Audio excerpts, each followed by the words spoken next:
Jason Banker from LumosConsulting. What we're going to do here today is configure an L4-7 service on the ACI fabric and create a managed ASAv.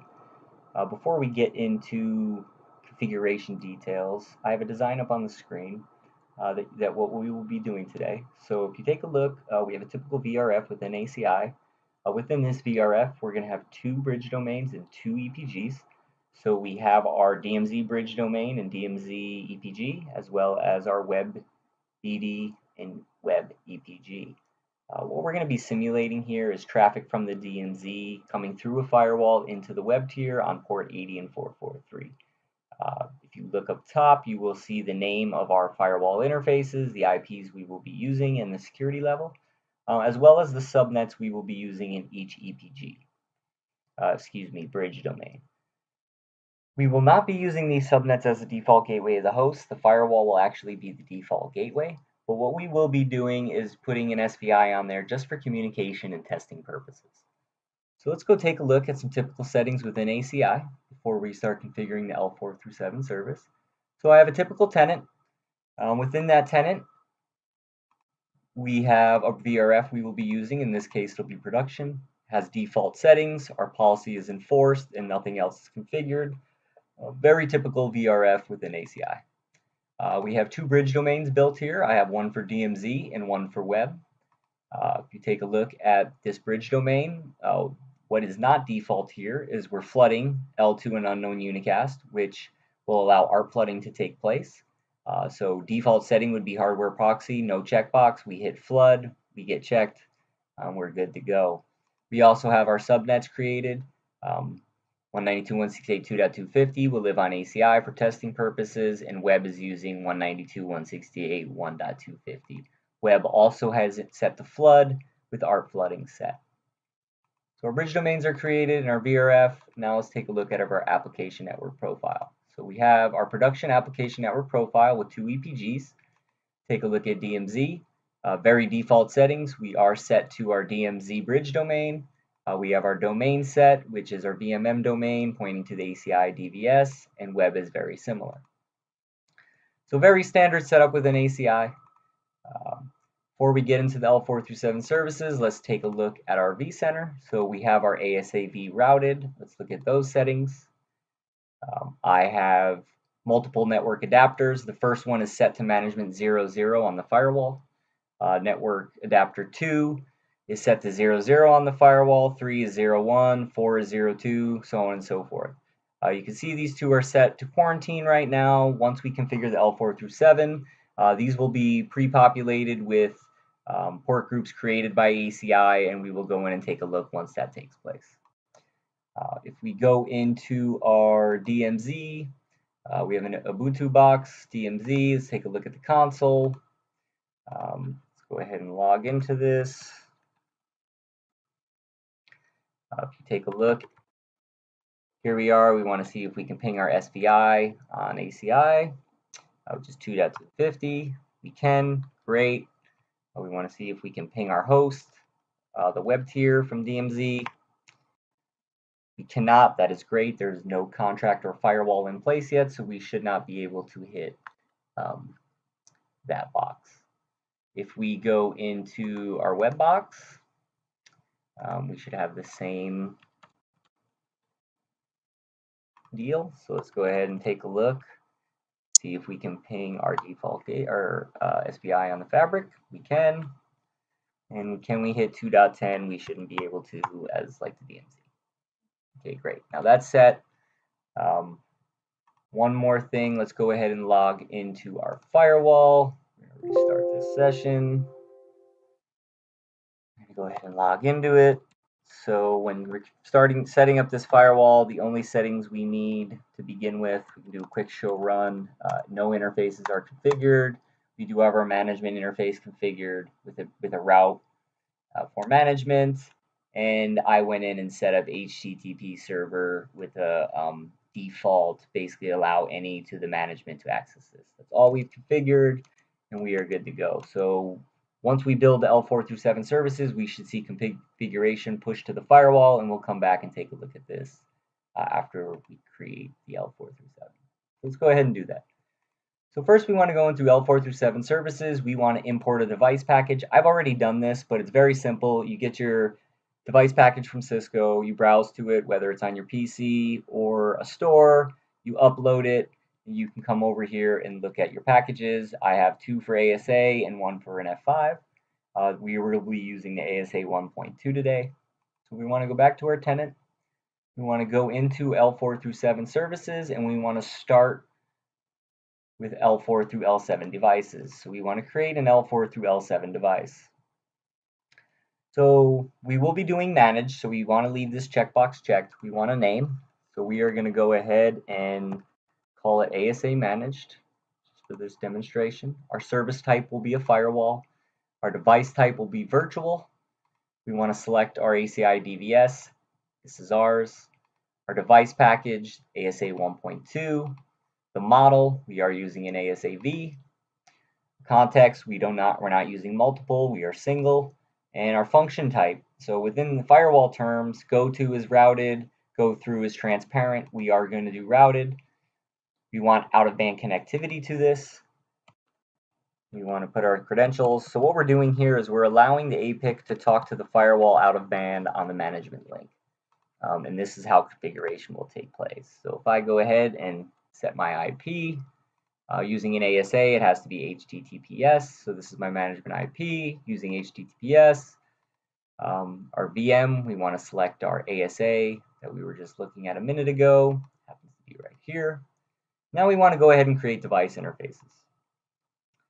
So we want to select what interface of the firewall correlates to what network adapter. So in this case, network 00 correlates with network adapter 2. A lot of times you want to check the MAC address. I know, and typically from doing these configurations, 00 maps to network adapter 2, but double check the MAC addresses within your firewall and vCenter.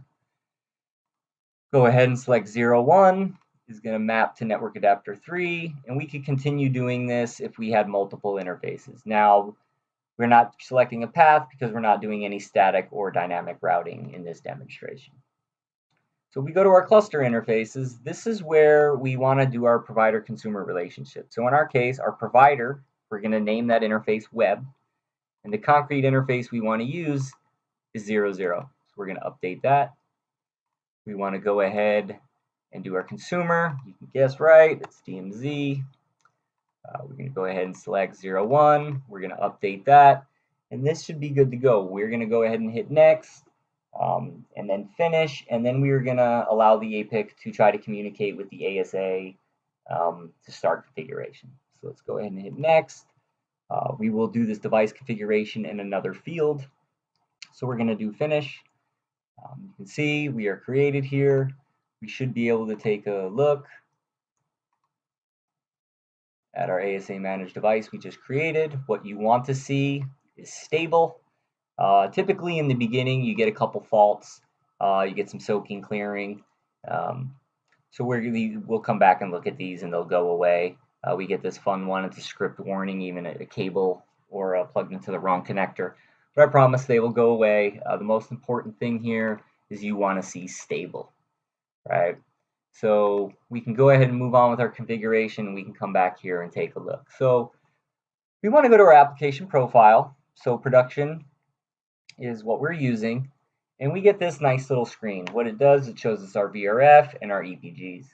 So we want to create a contract relationship which points to the ASA between these two EPGs. So we're going to go ahead and drag contract down here. We're going to allow web to be the provider, and we're going to point to DMZ, which is the consumer. Okay, so brings up this nice little service graph screen for us. Consumer is DMZ, provider is web. We want to create a new contract. We are going to go ahead and create a contract that's permit any. We are going to allow all traffic. The reason why we're doing this is we're going to allow the traffic to be controlled by the firewall, so the contract just has to be put in place, communication take place, and then we'll handle everything else at the firewall level. We want to go ahead and config an L4-7 service graph. What we're going to do here, go next. We want to give it a name, so we will go ahead and say DMZ to web. Right? We want to go ahead and drag our device cluster over. We're going to go ahead and name it Why not? ASAv. And you can see the relationship here, nice little screenshot for us of consumer to provider. This is what we want to see. So we want our firewall to be routed. Now Cisco has put some default firewalls, default templates in for us. We're going to go ahead and use a web policy for routed mode. What this does is allow port 80 and 443 to communicate from consumer to provider, kind of what we're looking for. We can modify this as well, but it's a good start to get us moving. We want our consumer connector to be BD DMZ, and our cluster interface to be DMZ, and our provider connector to be web, cluster interface web. Pretty straightforward. Once you know what you're doing in here, makes sense. So we're going to go ahead and hit next, and this is where we're going to go ahead and configure the firewall. So what we're going to do is we'll start with our access lists. All right, so we'll go to all parameters, we'll go to access lists, and we're going to go ahead and open up our access list. As you can see, our name is access list inbound. We're permitting HTTP and HTTPS. For our case, we're going to go ahead and add one more. We're going to go call it IP. We're going to do a typical IP any for those firewall guys. Are going to love that. We're going to go ahead and do permit IP. And if you see a red box, that means some other settings need to be configured. So what we're going to do is follow the red boxes. Our action here is going to be permit. Right? So we're going to permit any. In our order, we can put anything. I'm going to go ahead and put 10. It's going to put it at the bottom of the list. We're going to update. And now our red boxes are gone. We should be good to go here. I can go ahead and configure multiple rules if that's what I want to do here. If I had any NAT settings, we could go in here and configure some NAT. I'm going to leave that alone for today, but we will go in and configure our interfaces. So we are in our interfaces. We have our external and our internal, right? So I'm going to go ahead and call our external DMZ. I'm going to update that. We want to come in and configure our addresses, right? So we want to come in and configure our network, right? So we take a quick look here. Since this is DMZ, it's the outside. We will take a quick look at our Visio. We want 192.168. I can even go ahead and just copy this here. And go ahead and configure that address, right? So this is what we want on our interface. Okay, I guess didn't copy it all. 192.168.2.1. We are going to update that. Close this. Right, we want to go into our internal. Let's call it internal web. Right, we'll update that. We're going to come in, configure our interface.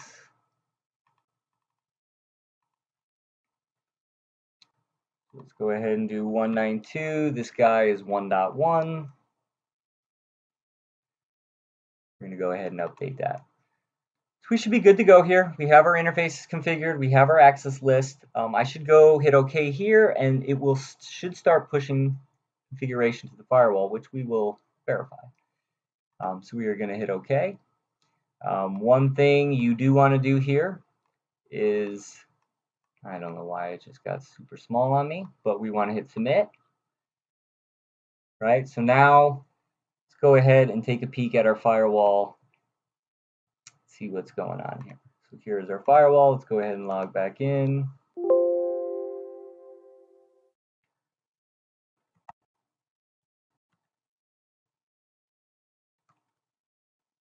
So we can do show IP. Look, we now have our interfaces set, right? We now have our web and DMZ management set, just as we configured. Another thing we can do is we can do show access list, and you can see our access lists. Here's our IP any. Here's our 80 and 443. What I'm going to do is go in here and just set up some kind of Icmp testing.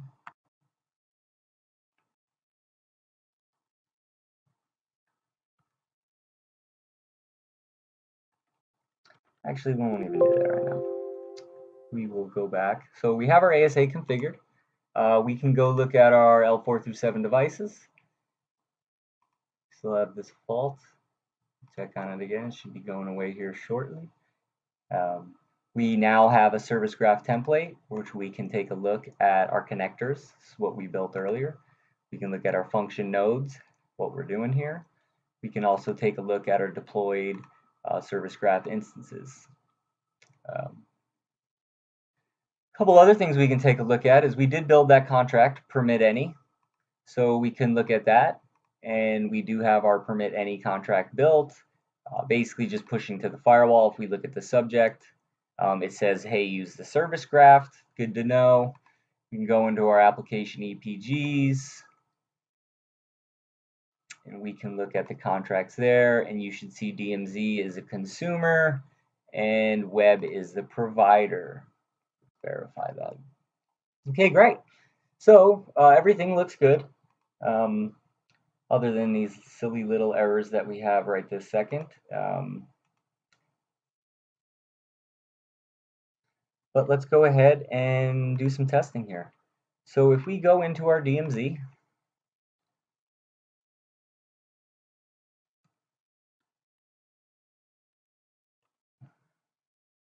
I typed that in right.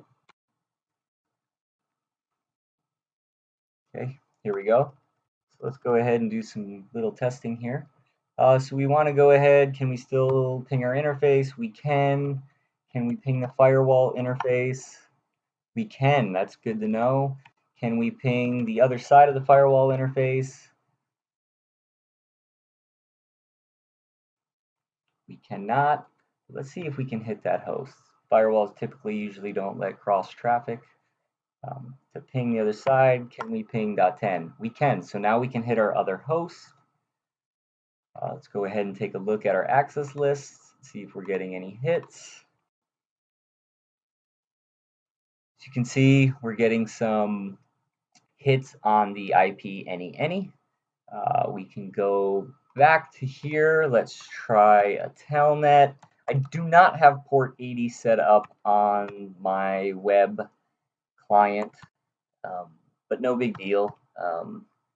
We should be able to see the hit count on the firewall to know that traffic is taking place. Unable to connect, connection refused immediately. That's a good sign, especially if port 80 isn't open. Let's go ahead and take a look at that access list. You can see here the hit count is 1. Great. Just for giggles, let's go ahead and do 443. We can do that. Can't hit it. Denied. Kind of good news. And we are hit. So we are allowing information to traverse this firewall. One thing I can do is sometimes I do like to go in. I do like to turn on logging. Let me go ahead and let's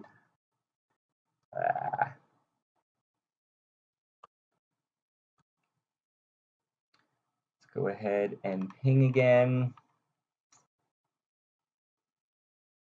One's not a good test. This guy's DMZ. We want to hit 2.1. We'll verify. We are getting some connectivity here. Great.